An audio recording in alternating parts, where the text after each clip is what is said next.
Now when I hear too many sirens, it makes me feel super nervous, super anxious. Simon, it's chaos here in Hagley Park, really. You can probably hear the sirens going past me as ambulances rush to and from the mosque. I wasn't even there that day at the mosque, but for a while I was anxious all the time, and I thought to myself, oh my goodness, somebody hates us this much. And a witness describing the shooter as white-skinned, blonde, quite short. Apparently went in around 1:30 and the shooting began around 20 to 2, 1:40, about an hour ago. It's unquestionable how much they deserve to be here and how honoured I am personally, and I know that my Ngāi Tahu whānau are the same, is to be able to share our whenua, not only with the ones that have passed, but with the ones that are here and living above our ground. They have every right to be here.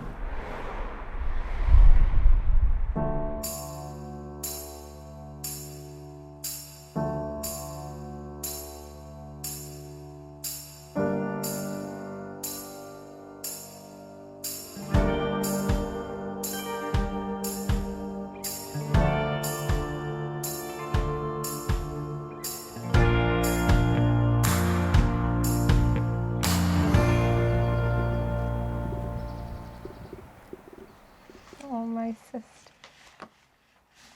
Whoever finds the ring and the basket of petals will be the dominant one in the relationship. So, and I found the ring. No. I found the ring, pulled it out, and I go, yes. And then she grabbed it off my hand and goes, yes. So I don't know And if that sums up our marriage.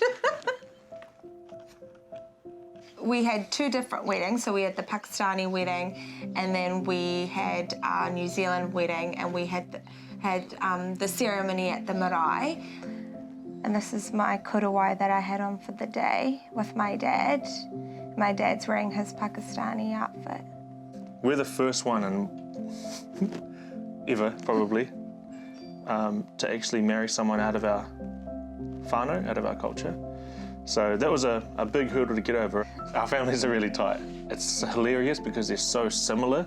So nothing was nicer than to be able to welcome the Pakistani whānau on, and then they get to experience everything. The haka, the karanga, the kai. It was really nice. And I got to put Saba in a cloak, so that was even cooler.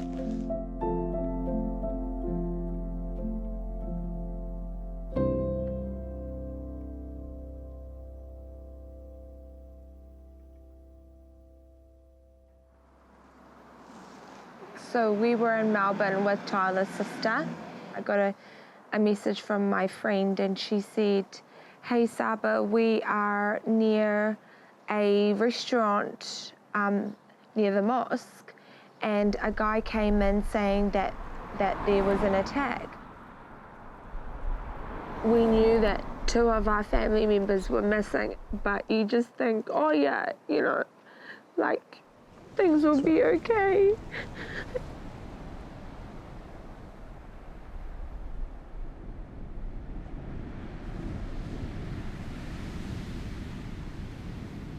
For me to be tangata whenua from here means a lot. It's an absolute privilege for me, and I feel an immense sense of pride, not only being Ngāi Tahu, but being from Taumotu. I guess you could say that we derive a lot of our mana from the waves out here. Kia ora, he uru tēnei no Ngāi Tahu, no Te Atiawa, no Ngāti Porou hoki, ko Tyler Harrison Hunt tōku ingoa. We're at Ngāti Moki Marae in Taumotu, and it's where I grew up when I was a kid. For me, I'm quite fair-skinned, so when I was growing up in school, a lot of people didn't know that I was Māori. But I'd also find that if they found out that I was Māori, it becomes sort of tokenistic. Everyday casual racism is actually everywhere. People crossing the other side of the road because you've got a tāmoko. But my brother actually, he's a lot darker than me. But he did cop a lot. Slurs thrown at you left, right and centre, especially if on the rugby field. For me and Saba, there's a totally different contrast. I grew up people being scared of me, but Saba grew up of people always dumbing her down.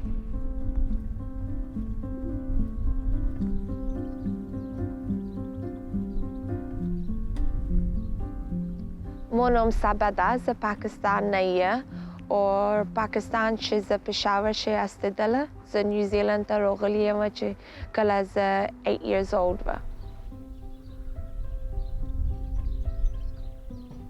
When I moved to New Zealand, I still remember it like it was yesterday. It was a beautiful community to grow up in. Everyone knew each other.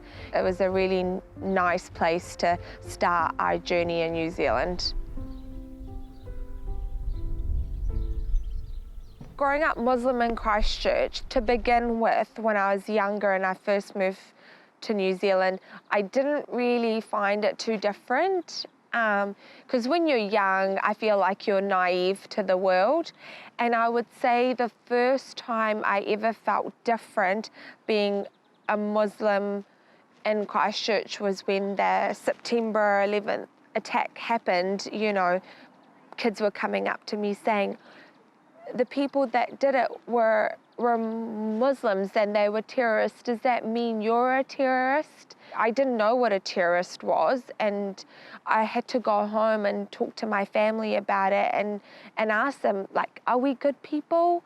You know, is being Muslim a bad thing? And the thing that I'm really grateful for is that my parents didn't get upset at me asking these questions. They were really open and saying, Saba, the people that did this, they say they're Muslims, but they're not going in line with what our religion holds important. So we are not them and they are not us. They're not what we consider being Muslim.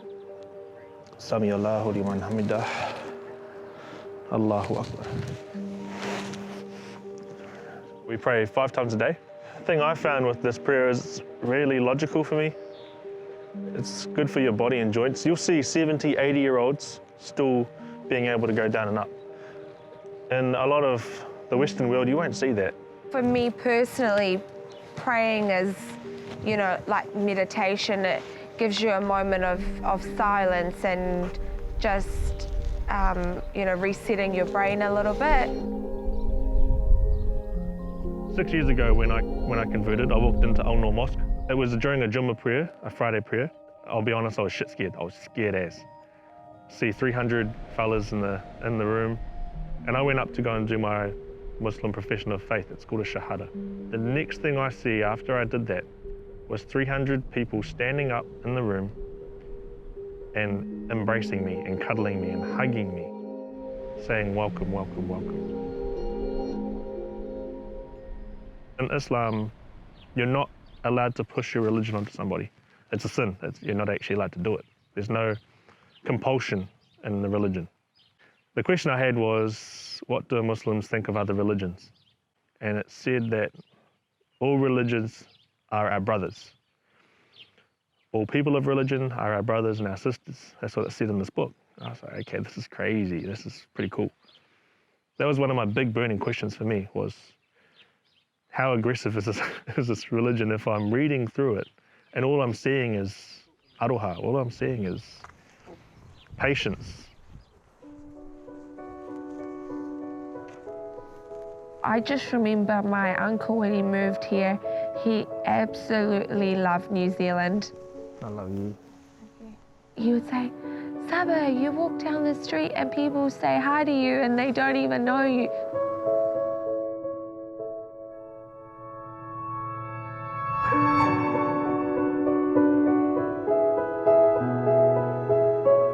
The shooter wore a body camera and broadcast the killings live on the internet. The video spread across the global social media giant Facebook. I hope I don't get left with the curse of that imagery, you know, for the rest of my life, because it's really tough. My peaceful place, my quiet place, was a place where treacherous acts happened. The place obviously got blessed. The tapu got lifted from it, but I don't think the tapu's been lifted in my mind. Everything has changed since that day. Yeah. We have to show that we are one nation. It doesn't matter what culture you have, we are one people. because I noticed the sense of manaakitanga and awhi that I got from not only my friends and family, but from the general public. With Ngāi Tahu being there for our family and really making us feel like we're a part of them, I think it's been really peaceful.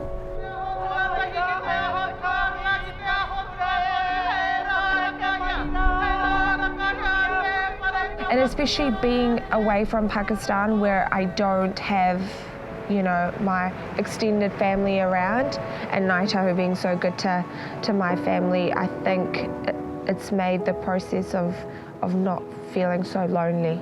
Yeah, not feeling lonely.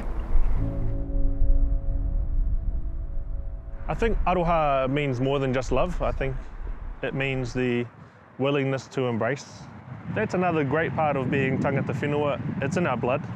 Racism starts in the household, but manaakitanga starts in the household too. I am a huge fan of making sure that every single person that I come across feels completely welcome, and I learned that a lot from my wife, to be honest. A lot of you know, prejudice and racism that's out there, it's from the fear of not knowing. So, and it is scary, you know, not knowing somebody's background or religion, and therefore it creates this stigma in your head, but you can do little things to overcome that. You'll always find what you're looking for. If you want to find hateful or bad things about Islam, you'll find it. If you want to find hateful or bad things about Christians, you'll find it. It depends on how open you are to be able to do something. One thing that the Prophet said, and I can't get out of my head too, is he said that there is no better pairing than knowledge and patience. And aroha is something that we all have the ability to do or give. So I think it's probably been the strength for Christchurch through everything Christchurch has been through.